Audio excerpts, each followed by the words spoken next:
Dice que hay que utilizar el principio de Arquímedes y desarrollar un balance de fuerzas de estado estable para una bola esférica de hielo que flota en agua de mar. Dice, el balance de fuerzas se debe expresar como polinomio de tercer grado cúbico en términos de la altura del casquete sobre el nivel del agua, que es H, la densidad del agua, ρF, la densidad de la bola, ρS, y el radio de la bola, R. Entonces, básicamente nos pide hacer una sumatoria de fuerzas. O sea, esto no tiene un sorete que ver con métodos numéricos como tal, pero sí con lo que habla el capítulo, ¿no? Si han estado leyendo, habla de lo que es aplicar las leyes de conservación, ¿no es cierto? Y eso es básicamente un poco lo que es la segunda ley de Newton, ¿no? Sumatoria de fuerza igual a cero. Entonces, el peso que está accionando, ¿no? La esfera sobre el agua tiene que estar balanceada de alguna forma con la fuerza de flotación que va a ser igual al peso del volumen desalojado por la esfera, ¿no es cierto? Entonces, lo único que nos está pidiendo el problema es aplicar esa idea. Entonces, ¿qué empezamos? Tenemos que googlear y tenemos que ver cómo se calcula el volumen de una esfera, ¿no es cierto? Entonces, el volumen de una esfera está dado por 4/3 de pi por radio al cubo. Luego, ¿qué tendríamos que conocer? Tendríamos que ver una forma de calcular el volumen de la esfera que está por debajo de la superficie del agua, ¿no es cierto?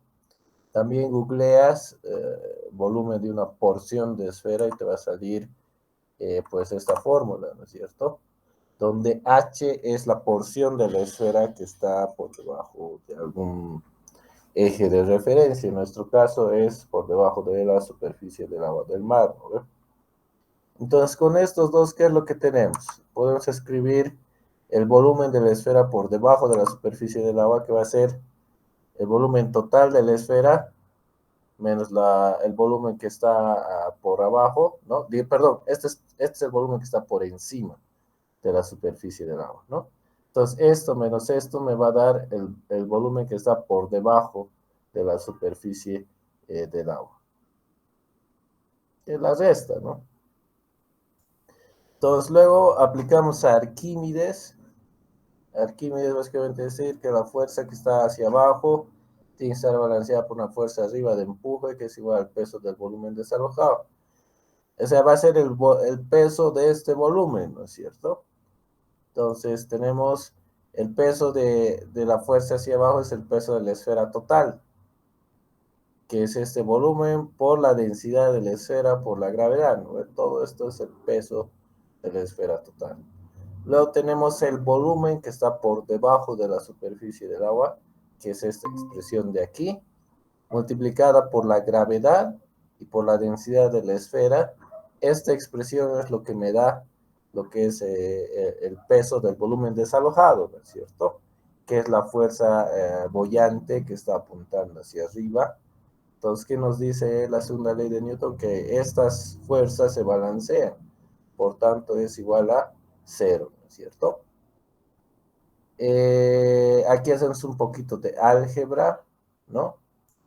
Y vamos a darnos cuenta que podemos simplificar las gravedades y pi, que está en todos los términos, ¿no es cierto?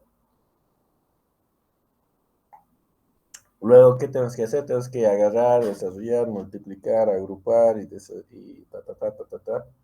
hacer un poquito más de álgebra y obtenemos la expresión que nos pide el problema, ¿no ve?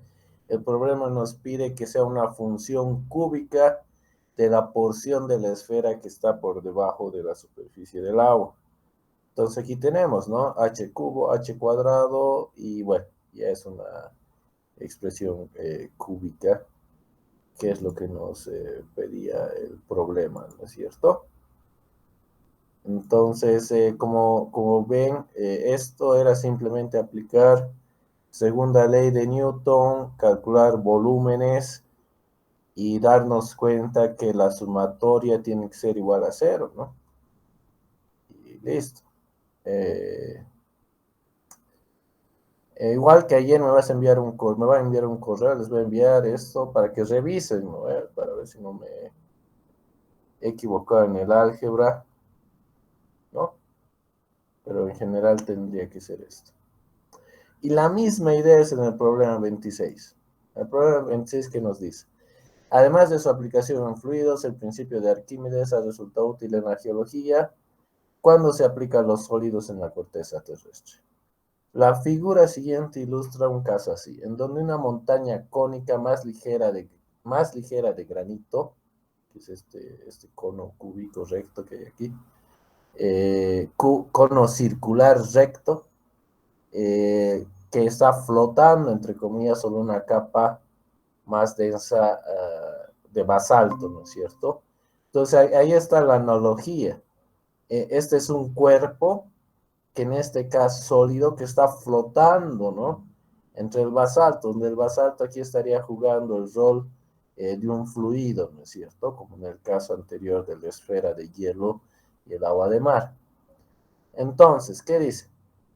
Observe que la parte del cono que está debajo de la superficie se denomina frustum, y eso si googlea en la Wikipedia les va a dar algunas expresiones de esto, ¿no?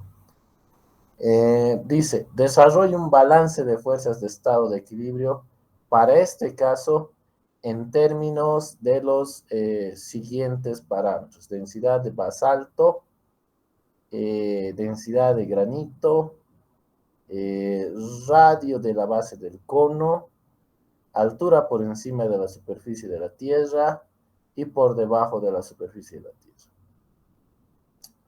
Entonces, ¿qué tenemos que hacer aquí? Tenemos que hacer dos cosas. Primero, tenemos que dar una expresión para calcular el volumen del cono circular recto.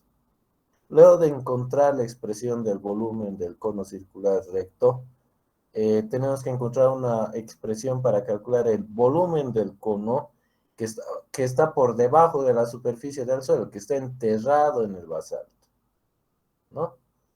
Entonces, eso lo pueden hacer buscando en internet y estoy seguro que encuentran estas dos ecuaciones. Entonces, el volumen del cono va a ser igual a esta expresión, ¿no? Un tercio de pi por R2 al cuadrado H. R2 es el radio mayor, ¿no ves? El radio en la base del cono, ¿no?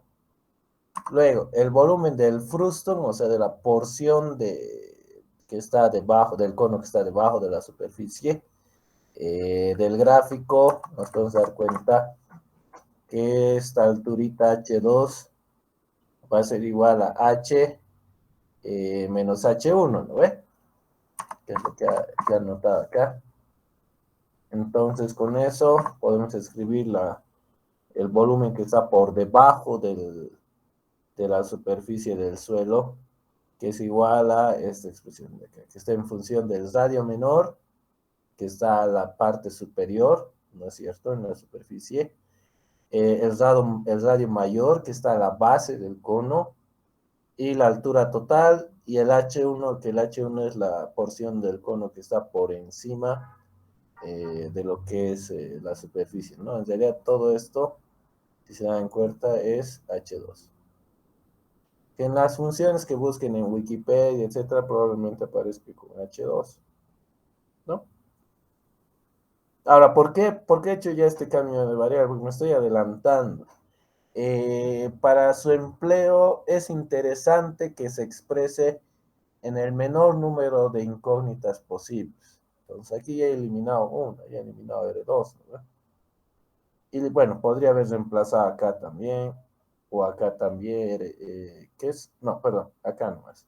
Pero acá tengo que hacer algo con R1 y R2. Sería ideal que sea solo o R1 o solo R2. Entonces, ¿cómo hago eso? Podría agarrar y aquí darme cuenta, aplicar similitud de triángulos, ¿no ve? Por decirte, H mayor es a R2 como H1 es a R1, ¿no es cierto? Entonces, eso es lo que voy a aplicar aquí. Pero antes que eso, espera un cachito. ¿Qué me dice el principio de Arquímedes? Que el peso de todo este cono, ¿no? que está apuntando hacia abajo tiene que ser balanceado, tiene que estar en equilibrio con el peso del volumen que ha desalojado este cono. Y ese volumen que ha desalojado es toda esta porción del cono que está por debajo de la superficie del suelo. Esta porción, este frustum que le llaman, ¿no? Entonces eso es lo que escribo aquí. Este es el volumen del cono de granito, ¿no? Esta parte de acá es el volumen. Lo multiplico por la densidad del granito y por la gravedad, y todo esto me da el peso. Luego, todo esto de aquí es el volumen del frustum, lo que está sumergido, ¿no ve? Por la densidad del basalto, que el basalto, recordemos que aquí está jugando el rol de fluido, ¿no es cierto? Y por su gravedad. Entonces, todo esto es el peso del basalto que ha sido desplazado por el cono de granito, ¿no? Esa es esta porción de acá.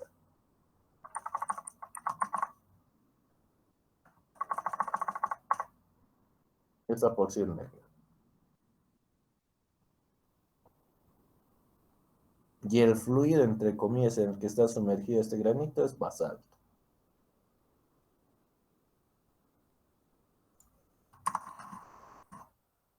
Ahora, tenemos muchas variables, lo que les decía, ¿no? Entonces hay que intentar siempre reducir a lo máximo. O sea, aquí ya estaría tu ecuación de equilibrio, ¿no? Que está expresada en las variables, en función de las variables que te pide el problema. Pero todavía puedes hacer operaciones, como les decía, podemos aplicar con similitud de triángulos que R1 sobre H1 es igual a R2 sobre H, ¿no? Entonces, con esto tenemos que R1 es R2 sobre H por H1. Esto podemos reemplazar aquí en esta expresión y bueno, cancelando las gravedades que están aquí a ambos lados, ¿no? Y tenemos esta expresión de acá. Ahora acá, igual que en el anterior caso, tenemos que hacer un poco de álgebra. Tenemos que agarrar, multiplicar, agrupar, etcétera, etcétera, sumar, restar, lo que haga falta. Y tenemos una ecuación que está, bueno, aquí está expresada solo en función de H1. H1 es lo único que no conocemos en esta ecuación. Podemos agarrar y simplificar y obtener una expresión para H1 en función de la altura total del cono. O tal vez hubiera sido más interesante acá, o sea, si se ponen a pensar con mayor calma,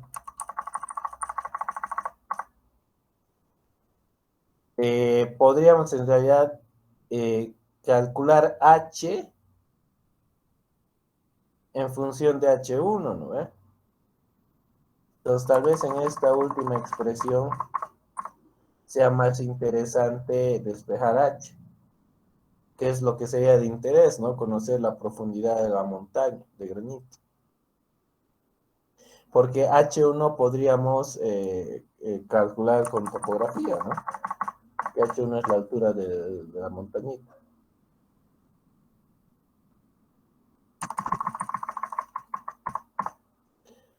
De todas formas, eso lo podemos hacer ahorita. A ver. Entonces, ¿qué sería igual H mayúscula aquí? La altura total de mi montaña, ¿no? Que tiene más sentido decir que eso es lo que no conozco. Va a ser igual a H1 eh, por... Vamos a ponerlo así. No les va a asustar, pueden hacer después operaciones para simplificar un poquito más esto. Um,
Vendría a ser simplemente esa expresión, ¿no?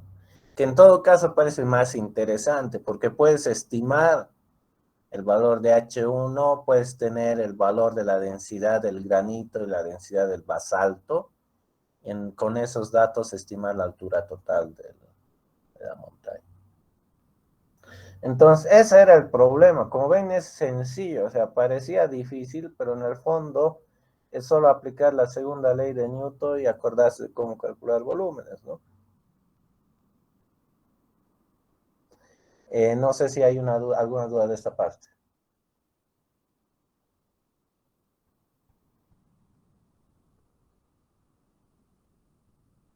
Ya, entonces, la última cosita que vamos a hacer. Ayer un colega me ha escrito, me ha dicho que ha intentado resolver la solución alternativa que os he enviado ayer, que parece que es más sencillo. ¿Han podido ver, han podido revisar eso, chicos, usando las pendientes? Parece que se entiende más, las ecuaciones son más sencillas de escribir también, ¿no? A ver, les voy a mostrar.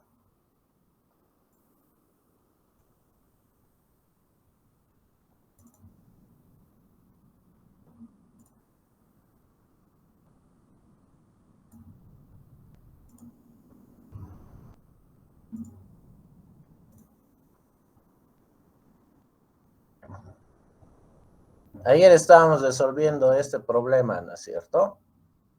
Y hemos escrito unas ecuaciones largotas aquí para resolver.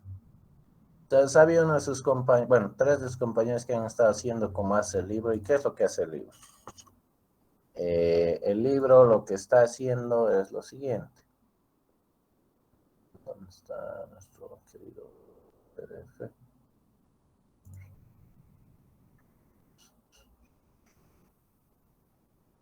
Entonces, ¿qué es lo que nos está diciendo el libro? Nos dice que en el fondo lo que hace Euler, el método de Euler, es aproximar la solución de una ecuación diferencial, en este caso, a través de una linearización. O sea, está usando líneas para acercarse a la solución, que es una curva. ¿No ve? Entonces, ¿cuál es la idea? Que el valor nuevo que se calcula en cada iteración es igual al valor anterior más una pendiente por el tamaño del paso. Entonces, en el ejemplo del 318, ¿qué tenemos?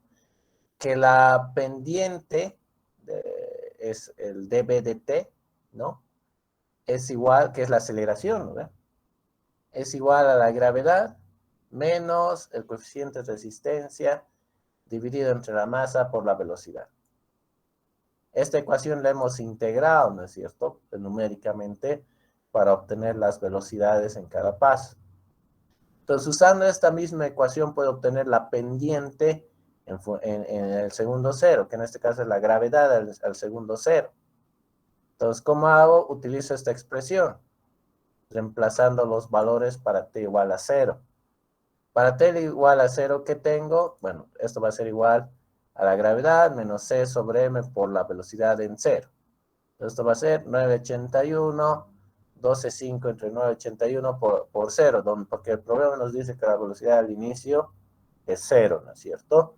Y ahí obtengo que la pendiente es 981, ¿no? Que coincide con la aceleración de la gravedad, ¿no? En el instante en que inicia la caída. De igual forma, podemos obtener la derivada de la posición, ¿no es cierto? De x de t, que sabemos que dx de t es igual a la velocidad, ¿no es cierto? En el problema también hemos integrado esto para obtener la posición. Pero otra forma de resolver esto es aplicando este criterio de acá, que me han hecho dar cuenta sus compañeros que de pronto se entiende más.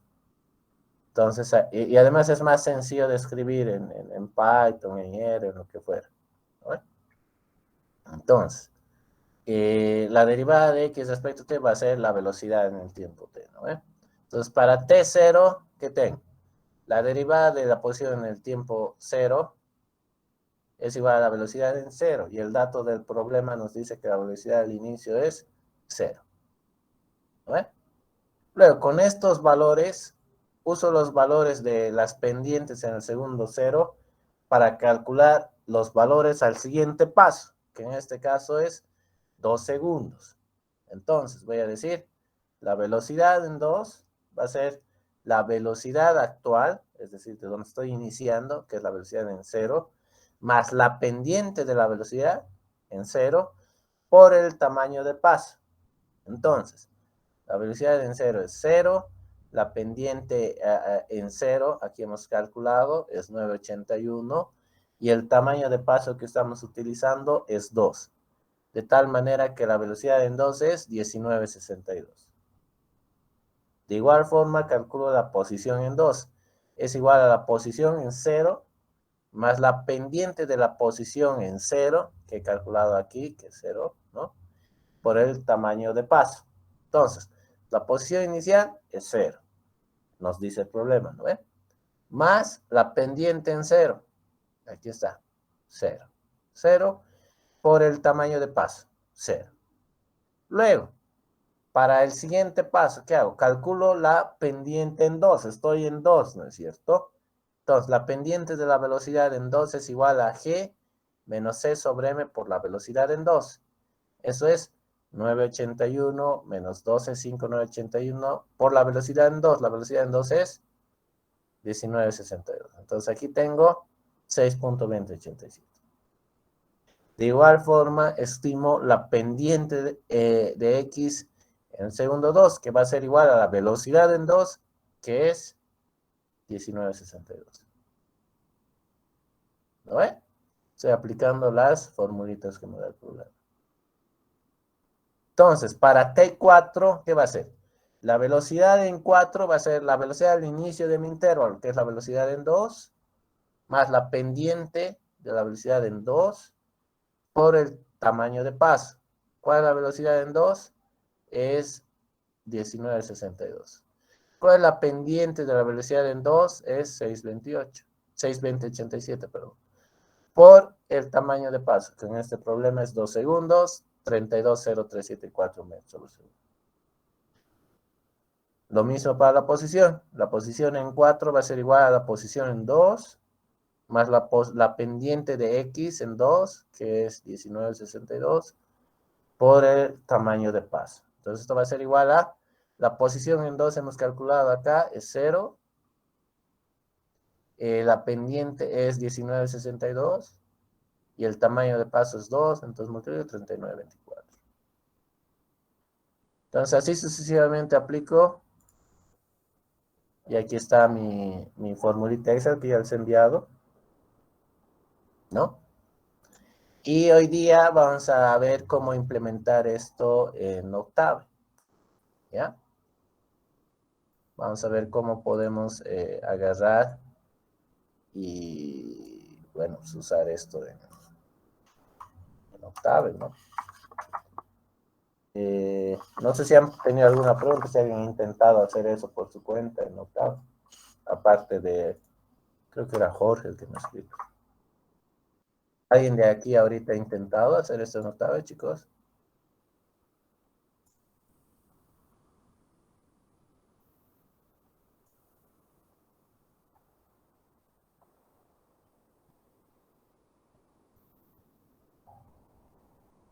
Ya, entonces vamos a hacerlo. Ya, ¿no? Aquí estamos. Vamos a crear un archivito nuevo. Lo vamos a guardar.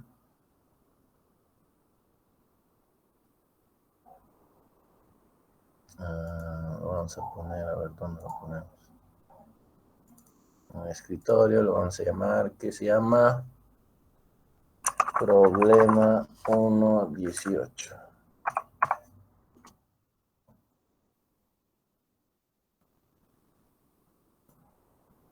Ya, entonces, ¿qué es lo que tengo que hacer? Agarro y primero este es el problema 1.18. Empiezo definiendo mis constantes, ¿no ve? ¿Cuáles son mis constantes? La masa, que es 68,1 kilogramos. El coeficiente de resistencia, que es 12,5 Esto es kilogramos sobre el segundo. La gravedad, que es 9.81 metros sobre segundo al cuadrado. Luego, tengo las variables. El paso que voy a usar acá es 2 segundos, ¿no? Voy a generarme un vector de tiempo que va a ir de 0 y va a ir de 2 en 2, por eso aquí pongo paso, y va a ir hasta 10. Esto está en segundos también. Luego, para comparar, vamos a empezar con la solución analítica. ¿Qué es la solución analítica? Vamos a empezar con la velocidad analítica. Es igual a ¿qué cosa? A G por M entre C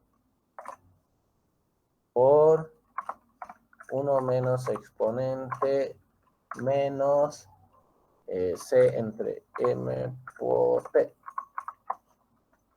Es la expresión que tenemos para la velocidad analítica, ¿no es cierto? También hemos integrado la posición, que es G por M entre C por T, menos G por M al cuadrado, dividido entre C al cuadrado, por 1 menos exponente negativo C entre M por T. Entonces esa sería mi solución exacta, ¿no? La solución analítica. Luego tengo mi solución numérica. Para eso necesito crearme unos vectorcitos para almacenar mis cálculos. Entonces voy a llamar Bn a mi vector de velocidades numéricas. Sabemos que hay una función en octave que se llama ceros. Quiero que este tenga el tamaño desde 1 hasta el tamaño de mi vector tiempo. Lo mismo hago para mi vector de posiciones numéricas. Ahora, acá voy a calcular las pendientes también. Pero si observan en la tablita Excel que les he enviado, y les voy a mostrar ahorita de nuevo.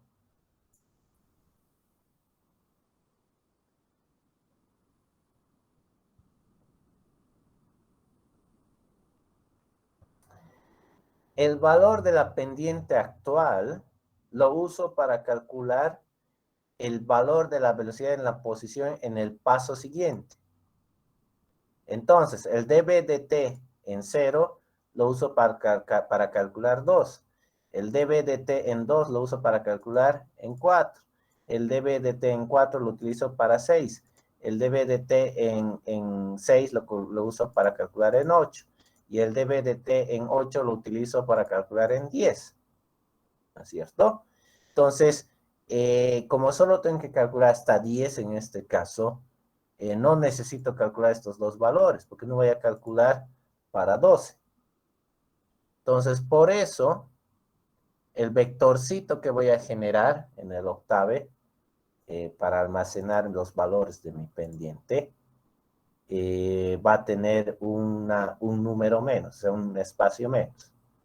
Entonces, acá, cuando construya mis vectorcitos de BDT, que es la pendiente de la velocidad, va a ser ceros, ¿no? O sea, la misma función que estoy utilizando arriba, pero menos un valor, porque solo necesito un valor menos que para la velocidad y la posición. Pues lo mismo voy a hacer para x. Entonces, estos van a calcular 10 valores, y aquí voy a calcular 9 valores. Ah, no, bueno, no son 9 valores. ¿Cuántos valores serían?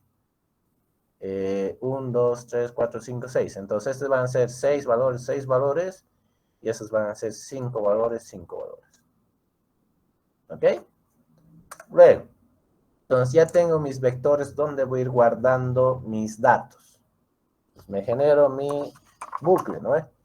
Para i igual a 1 hasta el tamaño de mi vector tiempo menos 1, porque así es como funcionan mis iteraciones. No calculo para el valor inicial, sino a partir del valor futuro. No es siempre no parto calculando del valor inicial, siempre para un valor futuro. Por eso, en realidad, lo que estoy calculando aquí son 9 valores, ¿no es cierto? Perdón, 5 valores. Porque ya tengo el valor para T0. Lo que voy a calcular es para T2, T4, T6, T8 y T10. No solo 5 valores voy a calcular. Por eso, mi vector T, que tiene 6 valores, solo voy a calcular para 5 valores. Y eso estoy diciendo aquí. Entonces, para ese rango, ¿qué voy a decir? La pendiente de mi función de velocidad en el momento I, en el tiempo I, va a ser igual a G menos C sobre M por la velocidad en el momento I. Después, ¿qué más? La pendiente en X, ¿a qué va a ser igual? Va a ser igual, como hemos visto, a la velocidad en X, en el tiempo T, mejor dicho. Luego, ya tengo los valores de mis pendientes. Tengo que calcular los valores de mi velocidad y posición. Entonces, la velocidad de mi posición en un tiempo más 1, porque ya tengo para el momento inicial, va a ser igual a velocidad inicial más la pendiente al inicio de mi intervalo por el paso que ya hemos definido acá, que es 2 segundos. Y lo mismo es para la posición, ¿no?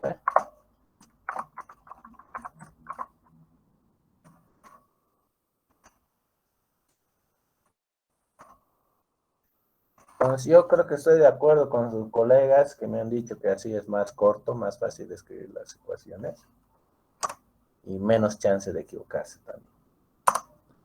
Entonces, aquí terminamos. Y luego, para ayudarnos a ver, vamos a hacer unos grafiquitos.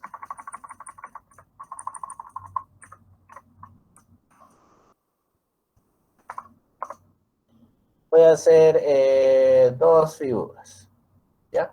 Primero voy a usar este comando, que lo que hace es limpia o borra todos los gráficos existentes. Eso es porque si han estado usando harto el Octave, su pantalla de gráficos se pudo haber llenado. Entonces, con eso estás asegurando de que no haya nada, de que esté limpio. Entonces, voy a agarrar y voy a crear una figura que voy a llamar figura 1. ¿Qué va a ser la figura 1? Voy a hacer una figura 1 que sea el tiempo en función de la posición analítica, el tiempo en función de la velocidad analítica. Esta función que estoy escribiendo, chicos, es para tener, ¿qué cosa? 2 series de datos en un mismo gráfico con 2 ejes verticales. Totalmente opcional. Pero van a ver que ayuda a ver muy bien qué es lo que estamos haciendo. Tengo que instruir el comando de qué tipo de gráfico quiero generar. Aquí quiero generar un gráfico sencillo. Luego le voy a dar nombres a mis ejes X y Y. El eje X es tiempo en segundos. El eje Y, aquí está el truco. Para el eje 1, que es el de la izquierda, voy a decir que es la posición en metros. Que es el primero que he dibujado. Va en este mismo orden. Entonces, de nuevo, y el label para el eje en la posición 2, que es la posición en la derecha, va a ser mi velocidad en metros sobre segundo.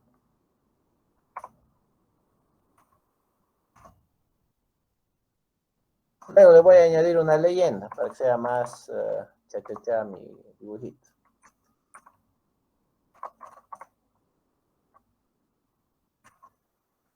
La leyenda se añade así con llaves.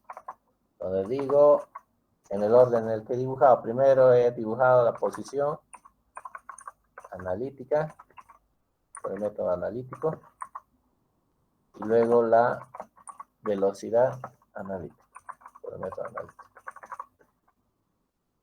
Luego le puedo añadir un parámetro que es la ubicación de esta leyenda, que sea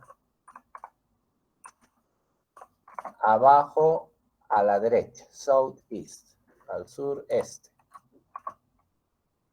Listo. Quiero que esta leyenda se muestre. Exactamente lo mismo para una figura 2, pero en este caso voy a dibujar los numéricos, y aquí esto es numérico y numérico.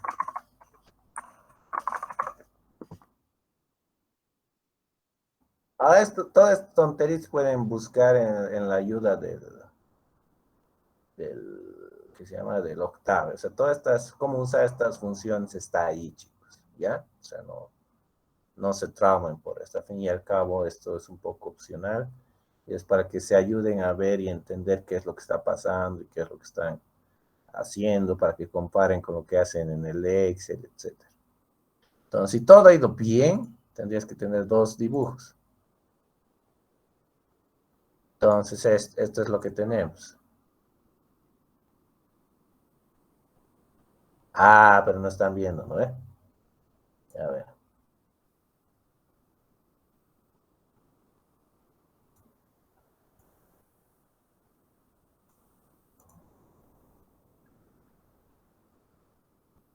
Entonces, ¿qué es lo que he hecho? He agarrado y he ejecutado mi código, lo que hemos escrito ahorita, y me genera los dos gráficos. Entonces, acá tenemos el azul, es el analítico, la posición analítica. Este es el eje, ¿no? En metros. El anaranjado, yo lo veo anaranjado, tal vez ustedes lo ven rojo, es la velocidad analítica. Acá tengo el resultado numérico en la figura 2.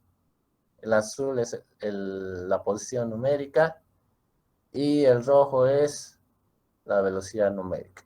Ahora, tal vez sea más útil poner posición numérica con posición analítica y velocidad numérica con velocidad analítica, ¿no ve? Sí, haremos así entonces. Entonces, ¿qué tengo que cambiar acá? Acá voy a cambiar y en vez de que sea posición analítica, mejor, en vez de que sea posición analítica con velocidad analítica, que sea posición analítica con posición numérica.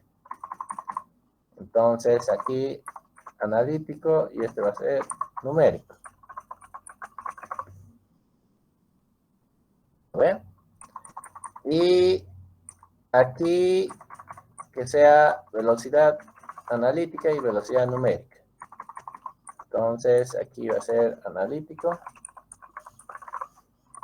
y numérico. Entonces si todo ha ido bien, y generarme las dos grafiquitas así. Y pienso que es más útil. Entonces ahí vemos, ¿no? Que el numérico queda por debajo y el analítico por arriba, y en tema de posición, en tema de velocidad, el analítico queda por debajo y el numérico queda por arriba. Y listo. Esa es una forma en la que se podía hacer con Octave, chicos. Ahora, estos los gráficos podrían haber generado simplemente 4 gráficos separados. O sea, simplemente me parece interesante esa función para poder ver bien qué es lo que está sucediendo.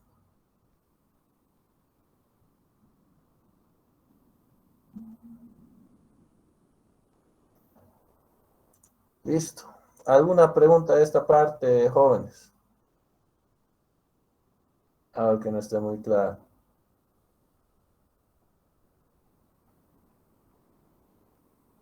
Igual que ayer, mándenme un correo, les voy a enviar lo del problema 25 y 26 y esto que hemos hecho en Octave para que reproduzcan los resultados. Y la hoja en Excel más, una vez más, les voy a enviar para que se produzcan los resultados, practiquen y asegúrense de que todo está funcionando bien. Aquí los voy a escribir de nuevo en el chat.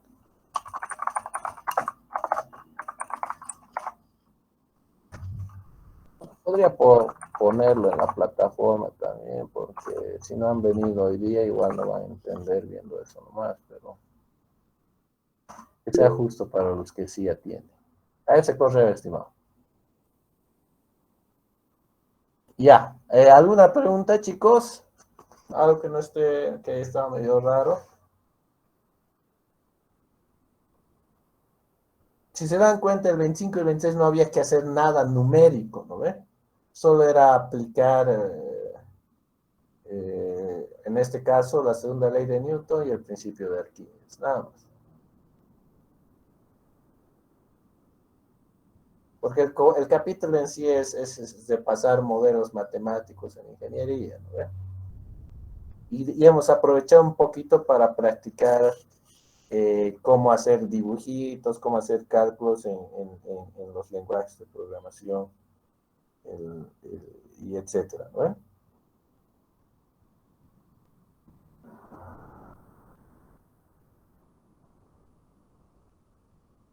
Entonces, eso.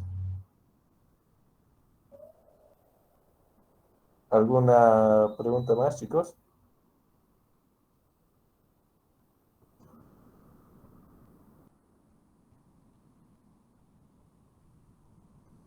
Ya, pues.